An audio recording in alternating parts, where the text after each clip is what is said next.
quand vous allez dans les États du Sud, dans l'endroit où cette jeune fille vient, ce sont des petites zones où des endroits vraiment où des familles en fait qui ont vraiment des grands, qui sont vraiment riches, parce que les grandes familles vraiment texanes qui ont de l'argent ne vivent pas toujours en ville comme on le croit.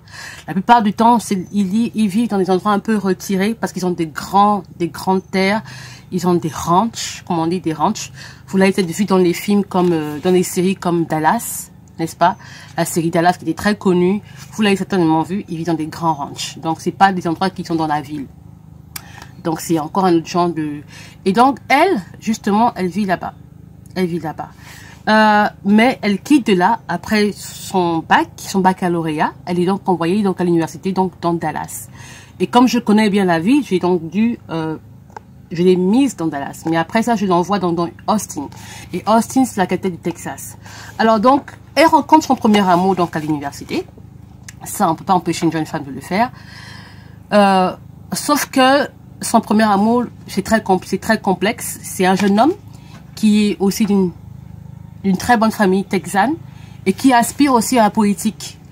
Parce que son père est dans le milieu politique déjà. C'est quelqu'un qui, en fait, qui admire les présidents et qui veut un jour à la carrière politique réellement. Donc, il va vraiment s'investir dedans, quitte à prendre une personne, en fait, quitte à vraiment à être dans beaucoup de choses, dans les fraternités, dans les, tu vois, les trucs de ce genre. Donc, le typique américain à l'université qui, en fait, a une très grande, une forte ambition. Ensuite, donc, de fil en aiguille, elle va donc découvrir quelque chose de différent. C'est que Annie, elle, c'est une jeune femme qui aime les arts. Elle aime la peinture. Elle peint d'ailleurs à temps libre. Elle aime bien peindre les tableaux. Elle aime la lecture. Elle aime Simone de Beauvoir. Elle aime la philosophie. Elle aime les féministes. Elle aime Maya Angelou. Elle aime les poésies de Maya Angelou, j'ai déjà dit. Donc, elle aime Basquiat. Jean-Michel Basquiat, qui est un peu un rebelle comme elle, parce qu'elle est aussi un peu rebelle dans sa tête. Elle aime aussi la littérature française. Elle est intéressée par la littérature française, mais elle ne sait pas que son destin se trouve là-bas, en fait. Donc, en fait, c'est une histoire intéressante. Et pourquoi est-ce que j'ai donné le titre Une nuit avec un Marines? Les gens vont être un peu choqués, mais je me suis inspirée de quelque chose qui s'est, en fait, que accidentellement, je peux dire, m'est arrivé en partie, mais c'est pas profond comme ça, hein, pas du tout, mais c'est juste quelque chose une situation qui m'est arrivée, quelque chose de ce genre, rapidement, qui m'est arrivé, en fait, pas une rencontre en tant que telle, mais c'est juste comme croiser quelqu'un. Et puis, l'idée m'est venue, enfin, j'ai dit, mais, oh, wow, le personnage, en fait, m'a donné une idée de vouloir créer ce livre. La réalité que j'aime bien écrire, je suis quelqu'un qui est bourré d'imagination. Et même là, en ce moment, j'écris un autre bouquin en ce moment. Et le bouquin ne sera pas une américaine.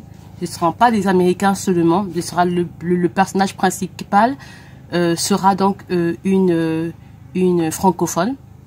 Donc, une personne qui n'est pas américaine, qui a 2 continents en elle et qui va donc se déplacer, qui vient du vieux continent, dans 2, parce qu'elle a donc 2 mélanges, et donc elle viendra vivre en Amérique.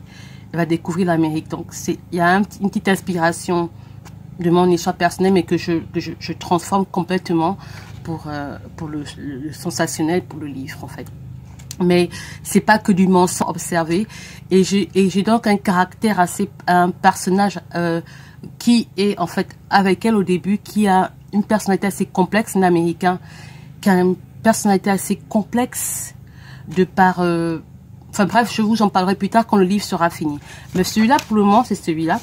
Et alors, son père va la choquer. Et son père qui est l'homme le plus strict et tout ça, donc la vie de son père va complètement la choquer et tout.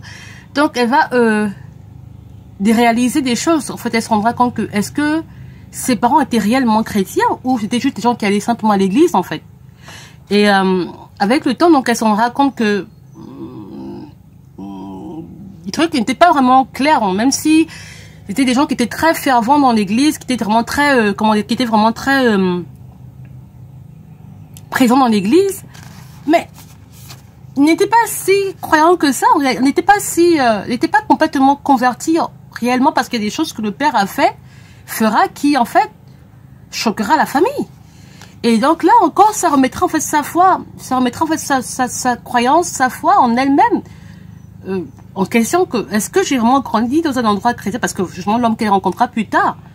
Vous voyez, donc en fait c'est vraiment intéressant en fait, ce que je sais pas comment l'histoire m'est venue, mais voilà, c'est un peu ça.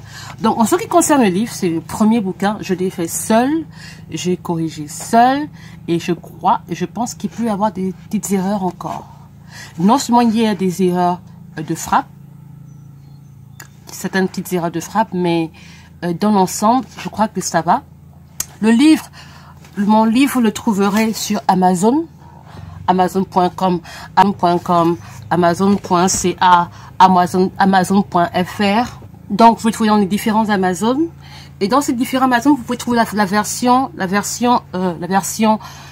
électronique, donc le e-book, qui est moins cher. Il y a la version imprimée.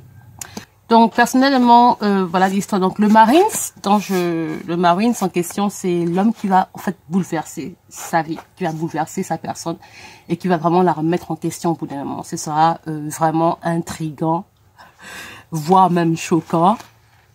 Oui, parce que il faut bien qu'on soit parfois un peu choquant, voire même choquante en partie. Et je ne suis pas. J'ai même dû diminuer des parties parce que je voulais pas choquer mes lecteurs, surtout ceux qui sont très religieux, stricts, parce que les gens sont très hypocrites parfois, mais j'ai dû diminuer certaines choses, mais sincèrement, j'avais fait plus de détails dans certaines choses, mais bon, bref, j'ai quand même diminué les choses, j'ai diminué vraiment des choses, mais c'est intriguant. Et donc, cet individu-là va vraiment changer, bouleverser beaucoup de choses. La femme que le papa va découvrir. Bon, enfin, bref, c'est un peu ça, quoi. Donc, voilà.